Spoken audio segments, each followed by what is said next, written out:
Welcome to the Retreat Leaders Podcast, the show for visionary coaches, healers, wellness pros, and small business owners who aren't just here to host another feel-good getaway, but to build a profitable, impactful retreat business. I'm your host, Shannon Jamail, retreat strategist, business mentor, and owner of a 46-acre retreat center. I've hosted over 100 retreats around the world, and I've made every mistake so you don't have to.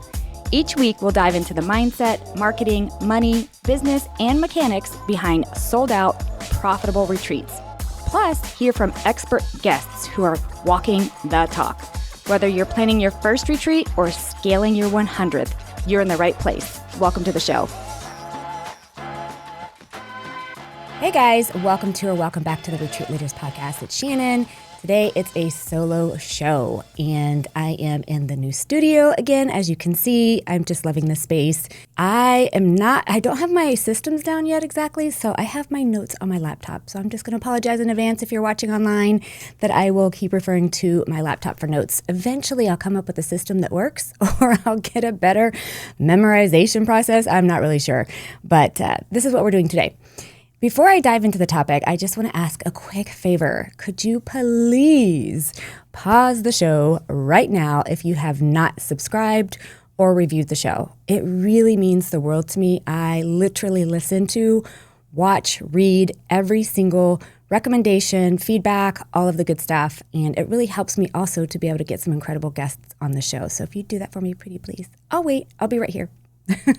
Okay, so the topic that we're going to talk about today is staying on the course when the results feel slow.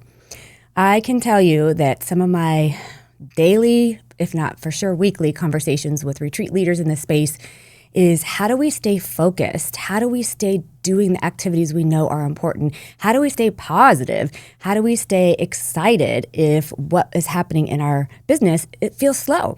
And I will say, regardless of what business you are in, if you are an entrepreneur in any capacity, there are cycles.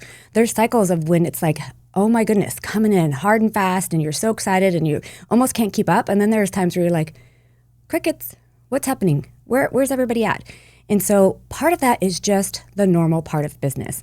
I don't know any successful entrepreneur who tells me they are 100% full throttle 365 year after year after year after year. It's just not the case. There's natural cycles that happen in every business. And so just know that part of this is natural. But let's talk about some reasons why retreat leaders in particular might stall, why their business might stall or what that feels like. First of all, when it comes to feeling like things are slower, I don't want you to take that as a signal to stop. And I feel like that's what happens a lot of times. No, I know that's what happens a lot of times. Retreat leaders, entrepreneurs in general, they will see that their numbers are not coming in as fast as they want. And all of a sudden they just want to stop doing the activities that they're doing.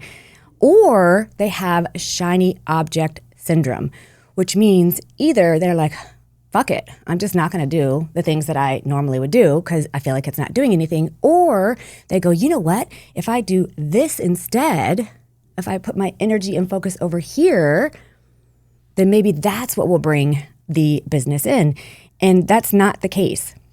That's not the case.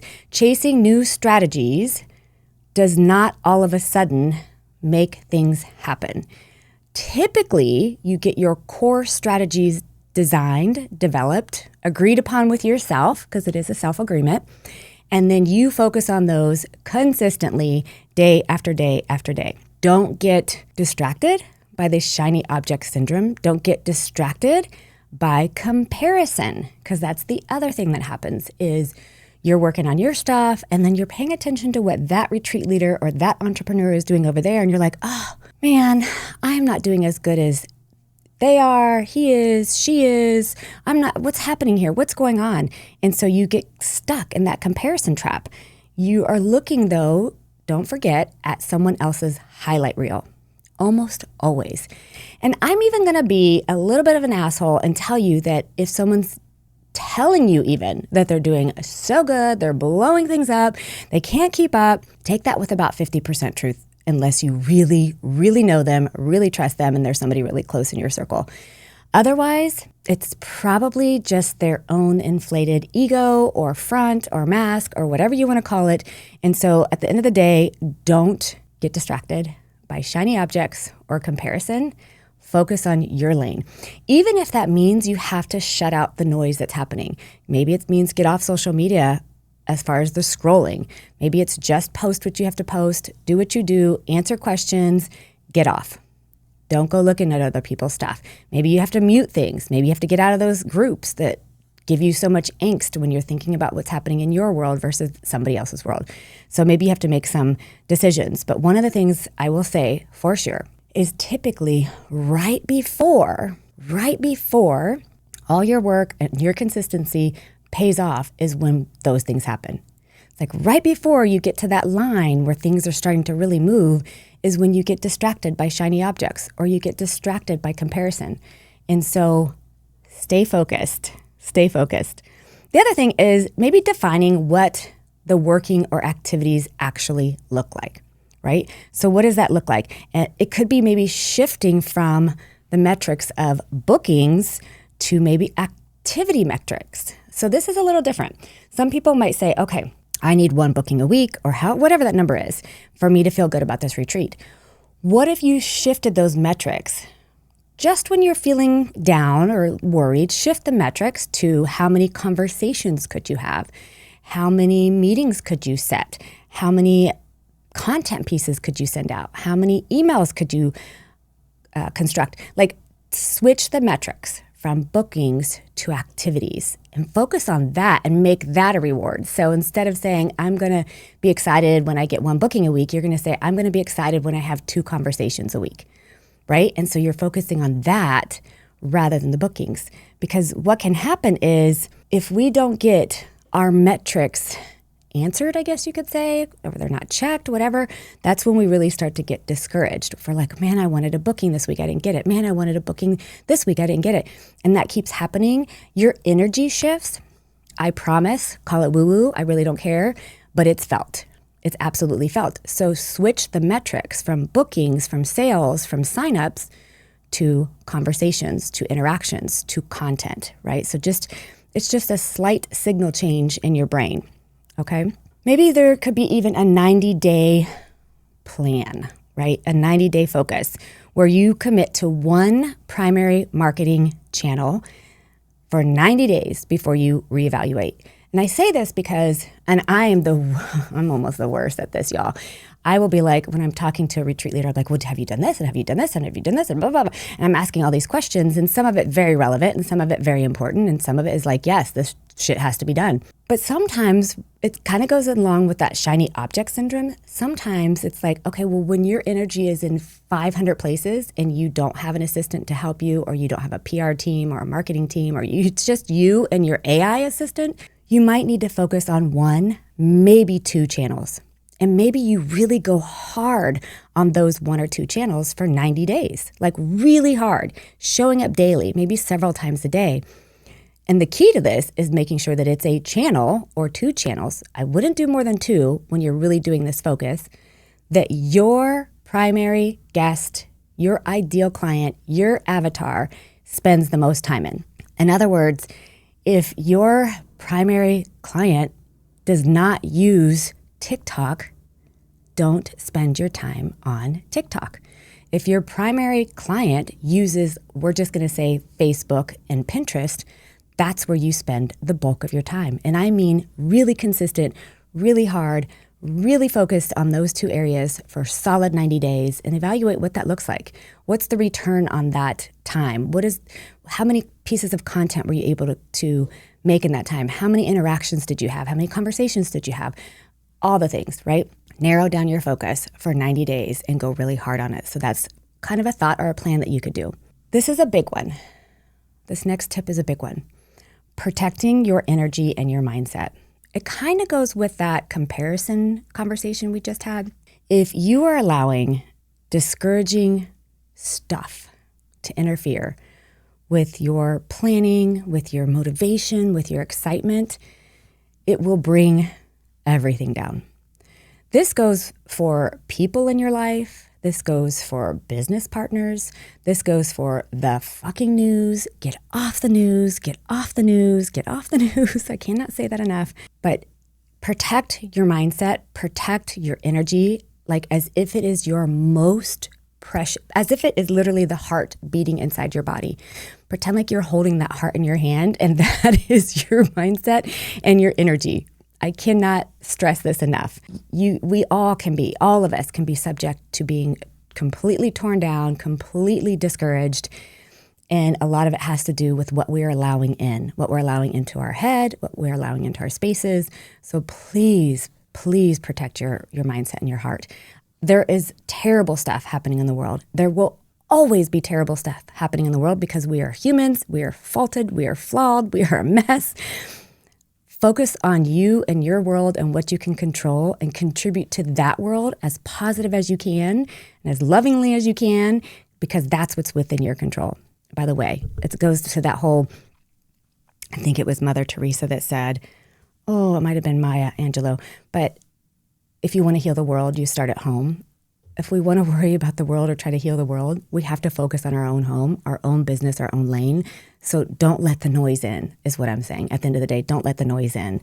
An idea to go for that too, because the other thing about being discouraged is it can also be data. So let's say it's not the world that's tearing you down. Maybe you're just tearing yourself down, right? And so you're just discouraged. And so what is the data for that? And do you have the opposite evidence? So what I mean by that is you're like, maybe you're getting discouraged, like, I just can't do this. I'm not going to be able to do these things. I don't, you're just super discouraged. You can then say, no, remember when you helped this person? Remember when this person came to you after and said these amazing things, how their life changed? Go look at the emails that you have. I have a folder on my laptop, which my laptop's right here. I have a folder. It is called Praise. And when I'm feeling down or discouraged, I go into that folder and I pull up all the emails that I have gotten over the last 15 years that is praising me and my team or our programs or our retreats. And so collect that stuff. Provide evidence for yourself of the opposite of what you're feeling. It's just a little tip or tool to help you with that. Going along with our 90-day plan that we talked about, in general, another tip is to just stay consistent and create systems that help you do that, right? And so maybe you batch your content. So maybe you're not someone who can log in to whatever one or two platforms or however your setup is. You're not someone who can log in every day and post, right? But you have these periods of 2 to 4 hours where you feel super creative. Maybe it's that one day a week you get up at 5 a.m. before the sun rises. Or maybe you're the 12 a.m. person or 11 p.m. person, wherever it is, whatever that sweet spot is for you that you feel super creative and motivated. Maybe that's the time that you create your content for a whole week. And so you batch it, right? Maybe you have some automated follow-ups. Maybe you're offering something for free and you've got a whole drip campaign that's set up automatically to respond to someone to start getting them warmed up. Whatever it is, create a system that works for you so that you can be consistent, whatever that looks like. Done is better than perfect.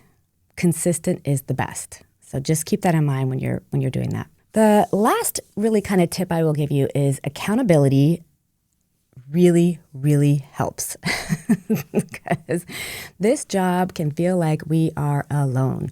Entrepreneurs in general, you feel very lonely sometimes. And so as a retreat leader, sometimes we feel like we're doing this work out on an island all by ourselves, and it's not even a pretty island, damn it.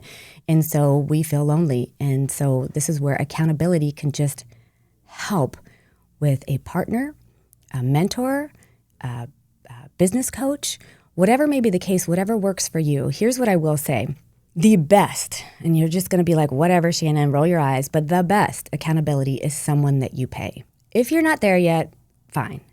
But I'm just telling you, you show up differently when you're paying someone to help you be accountable. It's 100% fact. It is such a small percentage of us as humans that we will show up to our fullest potential if we're not paying someone. It typically doesn't work that way. And so if you're at all in a space, and maybe even if you're not, but you really want this business to work, and so you're willing to invest and create a little bit of healthy business debt, you need to hire someone to help you. I have recommendations. By the way, I don't do individual coaching, so see, I'm not even pitching me. I do have some group memberships that are great for group coaching. But if you're needing that one-on-one accountability, I'm happy to recommend some amazing humans. Of course, I'm going to recommend my friends Erin and Allison, but invest. If you can, invest in the business coaching that will truly help you feel not just accountable, but less lonely. So that's just one more thing that it's maybe not something you want to hear, but I'm just telling you, you'll show up differently if you do that. All right, guys. So I'm going to end this with just saying momentum isn't necessarily about doing more things. It's about doing the right things consistently. And I can tell you 100%, and I don't make a whole lot of guarantees or promises, but I can tell you 100%, if you create a system that works for you, that keeps you consistent, you stay focused, you protect your mindset, you have some sort of accountability system that works, you will absolutely get to the goal that you've set for yourself. I know it without a shadow of a doubt. And if you want to come learn some amazing systems and meet us in person, don't forget to join us in Denver in May at the Retreat Industry Forum. Till next time. Thanks for tuning in to the Retreat Leaders Podcast. If you love this episode, please make sure to subscribe, leave a review, and share it with your retreat besties. Want more support? Grab free resources at theretreatleadersplaybook.com. Until next time, lead boldly, serve deeply, and retreat profitably.